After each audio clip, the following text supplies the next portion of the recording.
ఏ నామమైనా పలికితే ఆ నామం యొక్క దేవుడు మాత్రమే పలుకుతాడు. అదే శ్రీరామ అనే నామంలో రాముడు ఒక్కడే పలుకుతాడు అనుకోవడం చాలా పెద్ద పొరపాటు. శ్రీరామ అనే నామం జపిస్తే 6 దేవతలు పలుకుతారు. అది ఎలాగో చూద్దాం. రామ అంటే శ్రీరామచంద్రుడు పలుకుతాడు అని మనందరికీ తెలుసు. రామ అనే నామం పలికిన చోట, ఉన్న చోట అందరికన్నా ముందర వచ్చి ఆ నామాన్ని విని ఆనందించేది నిస్సందేహంగా స్వామి హనుమంతుడే. శ్రీరామ, శ్రీ అంటే మాతా లక్ష్మీదేవి, రా అంటే శ్రీ మహావిష్ణు. ఓం నమో నారాయణాయ అనే మంత్రంలో నుంచి రా అనే జీవాక్షరాన్ని తీసుకున్నారు. మా అంటే శివుడు. ఓం నమ శివాయ అనే మంత్రం నుంచి మా అనే జీవాక్షరాన్ని తీసుకున్నారు.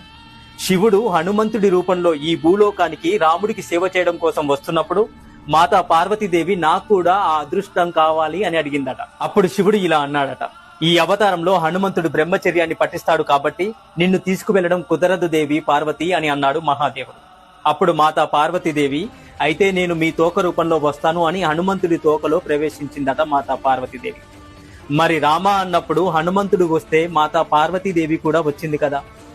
శ్రీరాముడు, హనుమంతుడు, లక్ష్మీదేవి, శ్రీ మహావిష్ణువు, శివుడు, మాతా పార్వతీదేవి ఒక్క నామం పలికితే ఈ 6 దేవతలు వచ్చి ఆశీర్వదిస్తారు.